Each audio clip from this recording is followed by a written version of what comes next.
peu plus fort. compte, ouais. En général, 38 km qui sont surveillés. En commençant par la pointe du banana jusqu'à la frontière entre nous et l'enclave du Cabinda. Alors, c'est une zone du parc qui est la zone B. Parce que dans le parc, on a 3 zones. Il y a des zones B, il y a la zone A. Alors, ici, on protège les tortues marines. Au monde, nous avons 7 espèces de tortues.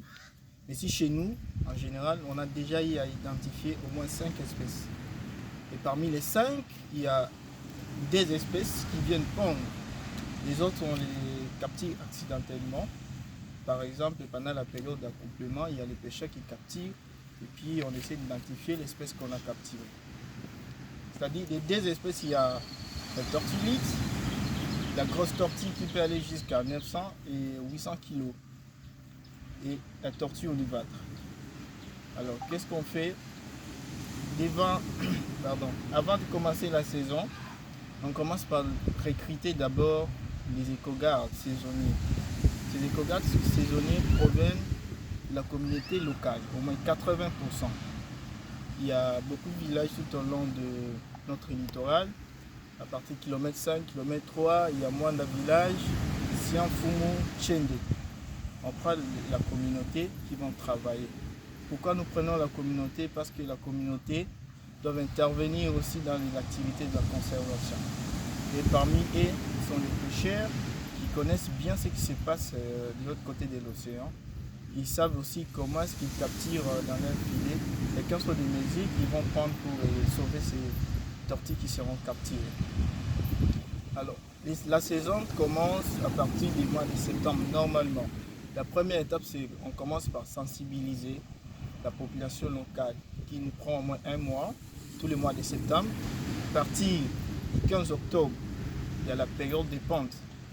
Et les mois d'août au mois de septembre, c'est la période d'accouplement. L'accouplement se fait en notre mer et les tortues commencent à avancer petit à petit vers la zone nérétique qui n'est pas loin de la plage, loin de la côte. Alors pendant cette période-là, nous préparons déjà l'activité des pontes en organisant les ateliers, en renforçant les capacités des éco-gardes et en leur donnant certains principes qu'il faut appliquer sur le terrain. À partir du 15 octobre, on lance la saison. Et la saison en général dit au moins 6 mois. Alors sur les 38 km, on a besoin environ, les nombres en moyenne, 45 éco-gardes. Il faut répartir en 12 équipes. On essaie de répartir en 12 équipes qui seront déployées sur la plage et cycler toute la nuit. On commence des patrouilles à partir de 19h jusqu'à 6h. Jusqu'à 6h, c'est la dernière équipe qui passe, qui vérifie les traces des tortues qu'on a ratées la nuit. Après ça, quand on ramasse les œufs sur la plage, il y a les équipes qui sont chargées à transporter ces œufs, à ramener à l'écloserie. Avant l'écloserie, il y a une personne aussi qui est permanente là-bas pour enfouir ces œufs. Et quand on prend, parce que la tortue olivâtre creuse environ 60 cm pour son nid. Et cela dépend de la qualité du sable. Parce que quand le sable est trop humide, la tortue ne va pas pondre. C'est pourquoi quand les rétrécissements de la plage causent l'humidité en permanence sur le sable. Alors quand la tortue sort pour pondre, elle trouve que le sable est humide, elle retourne. Ce sont des pontes ratées. Elle va chercher un endroit qui sera vraiment probable pour sa ponte. C'est pourquoi si vous voyez une tortue à côté de banana, elle remonte vers cette plage et petit à petit, si la plage n'est pas de bonne qualité, elle s'enfuit. Et après ça, il y a une disparition sur la zone.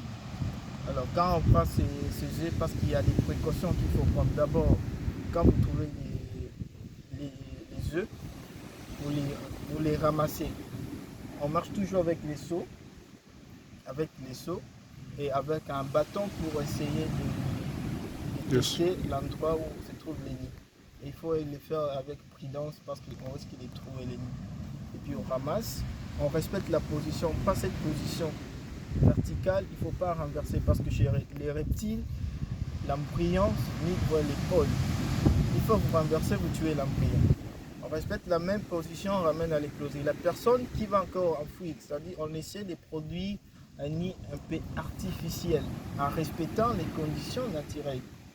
Il y a des sables dans l'écloserie, il y a seulement ces nids. Si on utilise des grillages, c'est pour protéger que les ailes ne puissent pas être attaquées, par exemple par les crabes.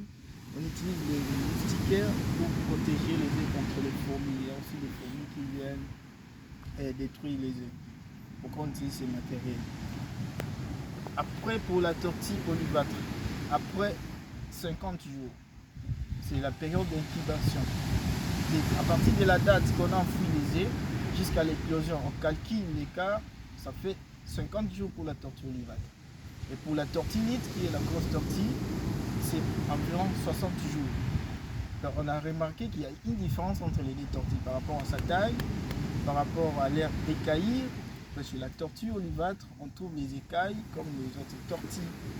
Et chez la tortille litre, ce ne sont pas les écailles, ce sont des carènes. Ça forme les ondulations. Ces carènes sont sous forme de tuiles. C'est la tortille qui a la probabilité d'aller jusqu'aux eaux froides parce qu'elle a beaucoup de graisse, elle supporte beaucoup de froid. Voilà, il y a une différence parce que la tortille litre pond ses œufs avec les œufs non fécondés. Il y a différence au niveau de la taille.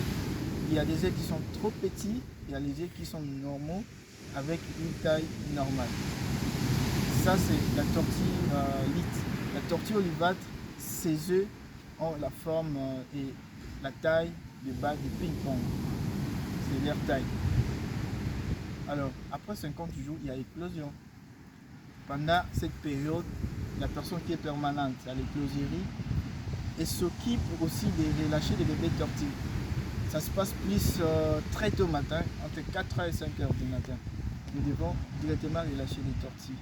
Ça dépend du nombre de nids à ce jour-là qu'il y a une éclosion qu'on va remettre. Il y a des fois, du coup, on remet 2000 bébés. Des fois, on remet 1000, ça dépend de la fréquence. Une fois qu'on remet, il faut changer des lieux parce que les prédateurs qui attendent aussi dans l'eau, ils vont profiter de l'endroit. Ils savent que d'habitude, ils ont l'habitude de... Ils préfèrent plus se relâcher de ce côté. Et ils sont là en permanence, c'est pourquoi on varie. Aujourd'hui, on relâche ici, l'autre jour, on va un peu plus loin. C'est comme ça qu'on va. Et après, à la fin de l'activité, on a toujours essayé d'assainir l'écloserie parce qu'il y a les restes des œufs qui sont pourris, il faut nettoyer, renouveler les sables. Parce que depuis qu'on avait commencé, on a au moins 10 saisons, on a vraiment relâché beaucoup de tortilles.